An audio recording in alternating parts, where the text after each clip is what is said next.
নমস্কাৰ। জুবিন গাৰ্গৰ এটি কবিতাৰ শিৰোনাম বান্দৰ হোৱাৰ পথত আমি।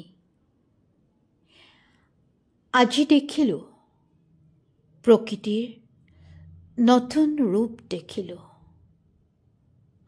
মানুহৰ নগ্ন স্বৰূপ বিচাৰি পালোঁ নিজৰ মাজত। আত্মাৰ অশৰীৰী খোজ। মানুহে মানুহক জন্ম দিয়ে, মানুহে মানুহক নাশে চিৰকাল।